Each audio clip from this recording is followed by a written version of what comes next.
Procedurally generated, permanent death, roguelikes allow their unique mechanics to be incorporated into any genre, resulting in a sea of diverse games with infinite possibilities. And with new unique roguelikes being released every single day, I like to play and analyze the ones that may not have had the chance to shine yet.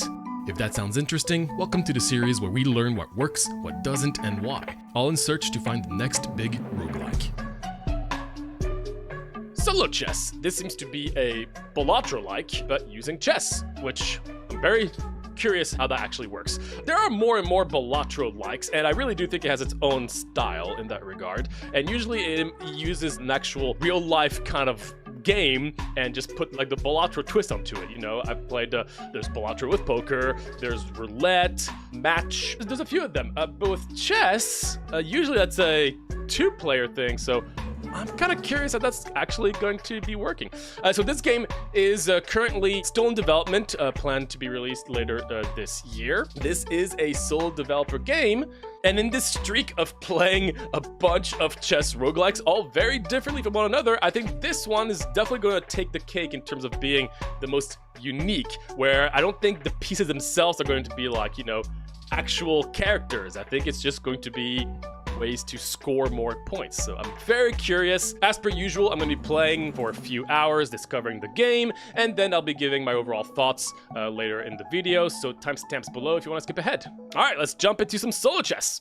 So here we are. Yep, this very much seems to be Balatro. But with chess, again, very curious, because at least with poker, I know exactly what to expect, but with chess, I don't know how that's gonna work, because they probably had to create some unique actual gameplay elements. So how do we score points? This is our deck. Okay, it looks like every unit has an actual thing to it. Gain multiplier if placed in the corner square. Discard square. Bonuses are doubled if there is a played combo. Diagonals do double. The higher we go, like C3 scores more points than A1. So if in a corner, wait, how many can I put? Okay, I think I can only do the first row, one row at a time. Let's give it a try, I guess. Activation, -1 hand, okay. Combo, I don't know why. Square bonus, bonus tied to where the chess piece is placed, point multiplier, got it. Bonus ties where to the chess is unique effect of the played. I know this is, again, not a full release game, but not having a tutorial is a lot. Can I go? Wait, I go anywhere I want. Oh, shoot, wait. Oh, whoops. Diagonal is ×2. Can I just do this? And then I get a diagonal bonus? Is that better? I did find an info with some combos. Checkmate line. These are like your poker hands. So it's just a matter of getting a certain amount of numbers. Oh, wait, it's just 4, 6, 8. So it's just even. You always want it to be even in terms of the points. You don't want it uneven unless it's 15. So when I say exactly 6 and everything, that's just the actual number on the pieces themselves, not actually limited by the board. If I'm not mistaken, I'm doing 10 right here, right? 3, 2, 5, right? So we know we're going to be doing a fork thread, which it says up there. It says up there. So what does the fork thread do in the first place? Oh, it gives me an inherent multiplier. I'm starting to understand. Thank goodness. I mean, if you don't play Balatro, you have zero context as to what the hell is going on. So let's see how many we get here. Now that I get a little bit more what's going on. Activation. So I get the fork thread. I have the combo from the fork thread. Cool. Now, it starts up there. 2 points. Multiplier. Oh, and here, you're going to give me my actual multiplier. Yes, cool, you did. Got it. I think I got it. There's still a few things I'm not a little certain about. We got a single pawn with a blue charm, which chance to earn 1 gem when scored, which I imagine are these charms? I'm not sure how I feel about getting a pawn, but... So is this my money? That's my currency. I think that's my currency. Thank you, sheep. Can I touch you? No? Shop phase! What do we got? Oh no, gems is another currency. Promotion. And then these are your actual jokers. 100 points if played combo is fork specific. Played knight pieces give more multiplication. Multiplication if played combo is pawn link. Level up fork. So those are your... I mean, yeah, it is just Balatro, but with the interesting twist. I don't think I want any of this stuff, right? None of these are just good by themselves. They need things to happen. I think I'm just gonna leave. I'm gonna keep my money. One thing I've realized that you seem to be able to score a lot of points. I did 5,000 because I got a good combo. So right now, 3, 4, 5, that would not be a multiplayer, right? Plier. The worst comes to worst, we could play a pawn. We want to do this, right? Because we want this to have more points. It is a combo, it's just a weak combo, right? Can you discard? No. Let's see how much that's going to give us.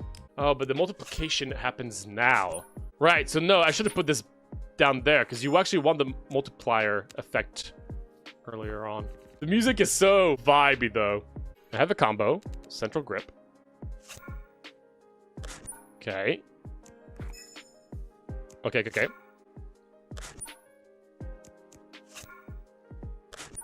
And then multiplier. Diagonal times 2. So there's just an inherent diagonal bonus that you can always have in every game. That's very powerful. A pawn. I'm not gonna grab a pawn, game. Why are you giving me a pawn? No. What's the promotion do? I can just choose this and what? Oh, promotion is just... Oh, I like that. This is not plus 20 multiplier and plus 2 points. This is just the end result, right? Oh, no. No. It adds that. Wow. That like almost doubles the effect. That's insane. That's so powerful. What? Let's try it. I still don't have any jokers. I like the fact that you can always reroll the boss right here, but it's probably a little rough. But in the end, 2 stars at the start of the activation sequence. Wait, stars? Money? Oh, hell no. Look at this. I can't do anything about this. Are you kidding me? That was rough. Losing all my money and not having anything I could do about it was pretty mean. I'm just gonna not do anything here. So does the bunny apply first? It would be great if... Oh, no, of course not. It's just like in Balatro. It's still pretty solid. It gives me 120 points by itself. That's pretty solid. That's... Wow. That's actually really good. They should have a no multiplier and no combo card. Combo, pretty much. 4 stars per diagonal? Wait, this is insane. That's insane, right? But compare this. Am I reading this correctly? How is this 3 for bosses versus I can get 4 multiple times a combat and I don't have to do much? 3 stars per defeated boss. Oh, it gets better and better. You're right. Ah, jeez. I almost pressed... Why did I almost press that? Oh my gosh, you know why? Isn't it in Balatro here you have to press play and here that you have to skip? Thank goodness it didn't register it. I think so. All right, let's get some diagonals, shall we? Wait. Oh gosh. No. Please. My diagonal. No! I didn't realize what that meant. I wasn't sure which way it was. Can I still do it? No. No. Oh. That counts as a diagonal? Wait, so diagonals work like this? That's crazy. I wanted like an extra... If I can get an extra piece in there? Oh my goodness, that would be so OP. Am I being too greedy? 3,000? No, 3,000 is super easy. Oh, wow. Trigger this card square bonuses again if there is a play... Oh my god, are you kidding me? What? That's absurdly strong. It is the red sticker from Balatro, but geez, just giving it to me like that? The question is, diagonal bonuses, but does it still give me the score? I don't know. Let's see. Do you think it's going to give me the money? My guess is no, but let's see.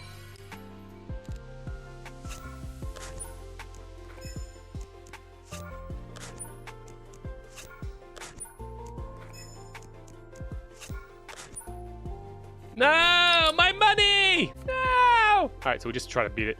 So right now, this is going to be crazy, right? If I'm not mistaken, this is insane. Let's see.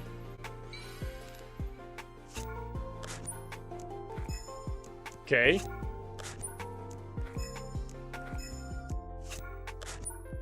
Yeah.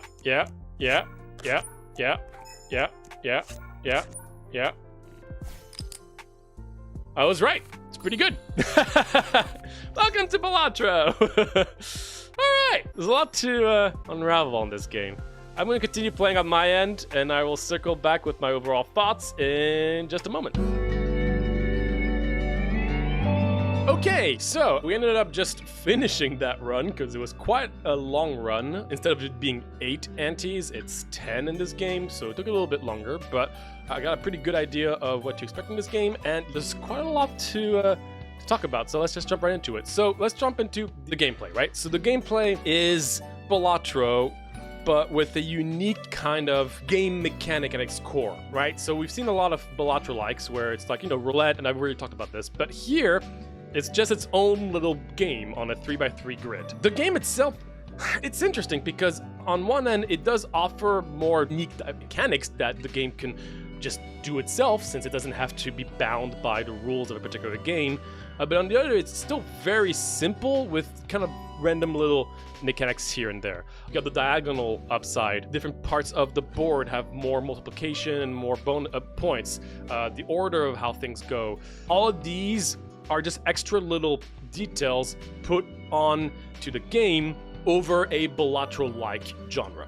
I think one of the nice things about Balatro is that once you know poker things, then the rest is just on the cards and on the jokers. Here, it's a bit more sophisticated in that regard, but it's not super complicated to the point where I didn't really understand what was going on after playing for, honestly, an hour and a half. The game does not have a tutorial currently. Once again, the game is not out. This is not even a early access. It's a beta that I got access to.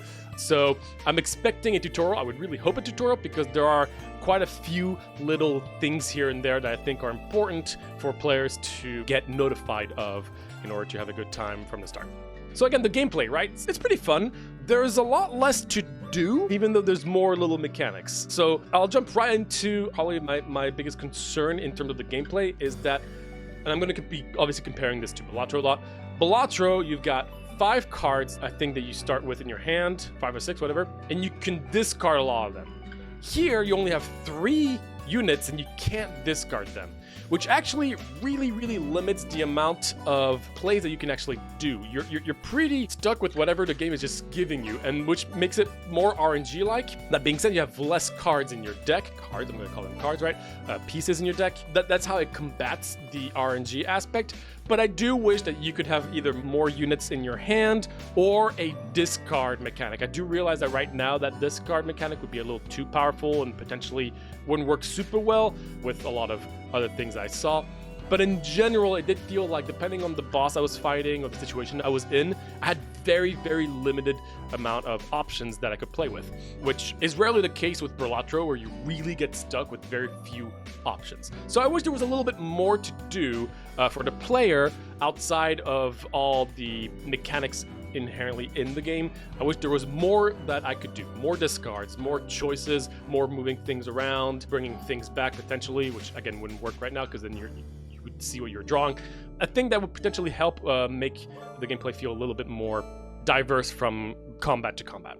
That being said, it is a Balatro-like, which means that once you get those points going, they're going, and they're fun. Seeing those big numbers pop is really cool, especially since here there's a lot more ways to get points. Again, thanks to the diagonal stuff, the actual pawns themselves having their own thing, depending on the positioning of things. There's like aura, there's a lot more things, so you get points much more frequently than in Balatro, which on one end is exciting to see so many things pop up. On the other, it does make me feel as if synergies are not as important in this game as they are in Balatro. In Balatro, you're really trying to go for, I'm going for a king thing, I'm going for a flush thing, I'm going for like a high card thing.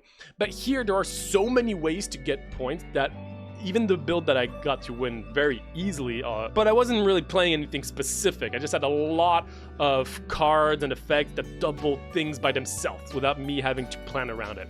So the game is very generous in that regard, but I do wish there was even more ways to just really focus on synergies. Currently, the pets, which are the jokers, considering there's so many, different pieces and combos that you can do, most of them are just focused on one of these things, right? So, if you have every rook you play does this, every bishop you play does this, if you have a combo of 10, you do this. They're all things that can happen, but it felt a little less synergetic. That being said, I only played one game, so obviously take this with a grain of salt, but having played a lot of these games, it did feel like I had less access to really trying to focus on a really cool build I could go for. Not saying it wasn't possible, and there were some moments throughout the run where I was able to really focus on some bishop stuff or some rook stuff, which was really cool. Rooks are kind of broken, but it was really cool to have like all my rooks have an aura through like a random gift that I got, and then I had a thing that triggered aura effects, and then I was able to duplicate that.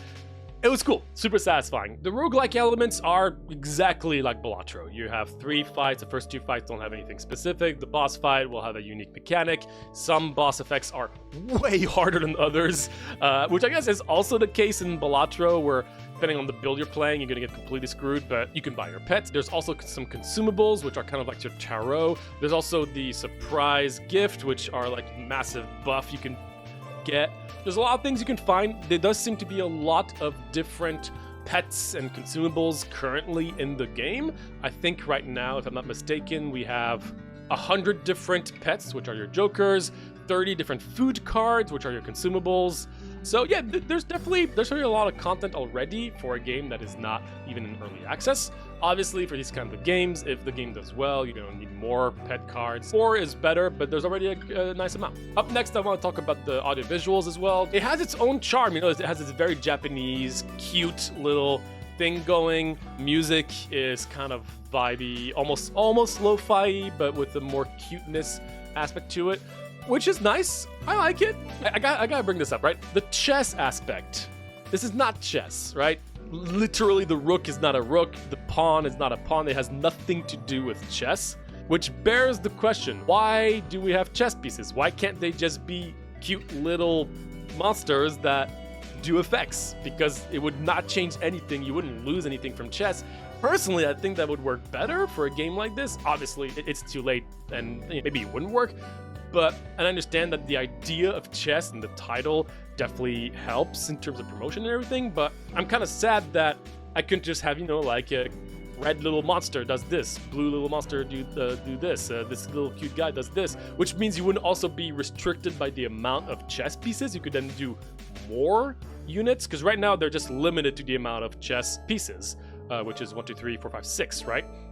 So if it was just monsters with their own little thing, they could have done a Balatro-like with their own little mechanic, because it's not chess. So kind of odd, and there's a world where I could see just those little monsters. I think they would work pretty well, personally, because I actually really like the art style and the cuteness of all the little creatures we see around.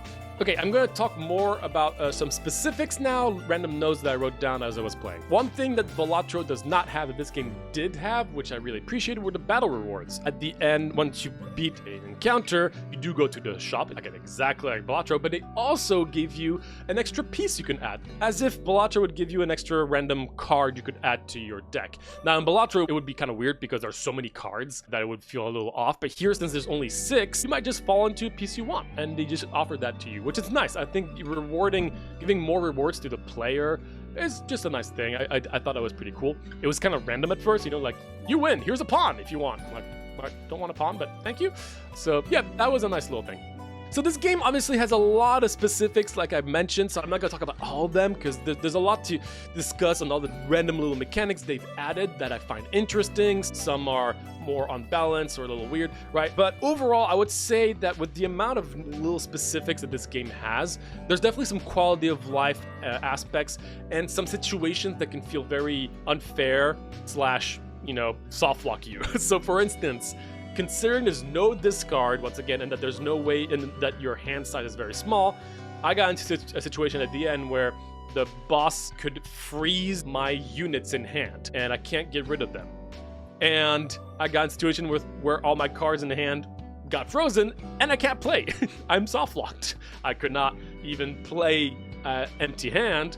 I couldn't do anything. I had to quit out and restart. And luckily enough, I did prepare for it, so I was able to have a consumable that I had to buy that specifically countered that. But if you didn't, you just soft lock. So I can see that this game has a few of these situations, considering that you're much more limited in terms of options, that I'm hoping that the developer really is aware of these situations and is going to have to make sure that, you know, the game is has potentially more possibilities so players don't constantly get into soft lock situations. Because again, this was just my first run and I saw that it was a very easy soft lock I could get into. And overall, there are just a few awkward things here and there, right? The king piece effect is when you place it last, it gets a really good bonus. The queen's effect is that it copies the best unit you have on board. You would think that, playing 2 highest pieces available would synergize. They don't, because if you play the queen, it tries to copy the king, then it wouldn't be played last. So just don't do that. But I've saw some situations where the game punishes you to play certain things. So I hope that they really look into making sure that everything feels satisfying. I think for me, the great thing about Balatro is that the game is generally always satisfying if you do things correctly. And again, you could just say, well, just don't play the king and the queen. But the game kind of already has a system that makes it a little harder to have satisfying plays from these kinds of specifics mechanics, if that makes sense. And that also includes the fact that if you don't have a combo, which means that the number behind the actual units equates to an even number, then you just don't get points, which is really, really punishing, especially if you don't draw into just an even number of units. And considering, once again, you have a very small hand size and you don't have discards, that can happen. It happened to me a few times. There's ways to play around it, but again, I just want a little bit more options I think would help a lot. I think this will be explained through tutorials, hopefully, but there are still things I didn't fully understand. There was this perfect aura thing that if my background was in sync with my aura, it duplicated the aura. Then the aura effect was duplicated, but it was even more than duplicated, which is probably a bug, but I wasn't sure. So I really hope that there's going to be an extensive tutorial for a game like this. And lastly, stats. I'm expecting stats at the end of a full run. I did not have that. That being said, it showed that this was like, you're done, congratulations, now wishlist the game. Obviously, there's going to be stats, I imagine, but it's important to bring those up because these kind of stats are really exciting, especially in a game that's all about making big numbers, right? So just wanted to bring that up. So yeah, that's Solo Chess's early version of the game. It's a Balatro-like, and they're not trying to hide it, but it went with their own unique mechanical game, which that I haven't seen. Usually Balatro-likes takes games that people are aware of or know. Here they went with something unique, which is cool. I think that gives them a lot more to play with, and I think that right now they didn't go all in with, what they can do, considering they have unlimited options. But I had fun, and I think there's a lot that you can play with, considering the amount of pets and the different decks you can start with that are not available in this current beta. But I could see that this could be a lot of fun. There's a lot to keep track of. So I'm going to keep an eye on it, and hopefully there's going to be more quality of life things to figure out. For instance, you didn't really talk about this, but like surprise gift, mystery gifts, right? These are the things that give you a random passive boom effect. That's really cool.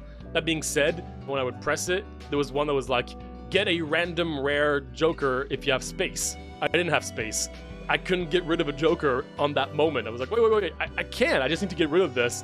But it didn't give me the opportunity, right? So a lot of quality of life things in these instances. Also, obviously, bugs. Currently, I almost lost a run to a bug because the highest combo you can do did not work for some reason. So there's going to be some updates and work to be done before the release. But I can see that if everything is really touched on and, certain things here and there are improved, I could see this being a pretty unique and much more mechanically focused kind of Balatro, right? Because it's not just roulette, it's not just poker, it's its own system, which is cool. So yeah, thank you so much for sending us Solo Chess and choosing the skip the line option. It really helps the channel.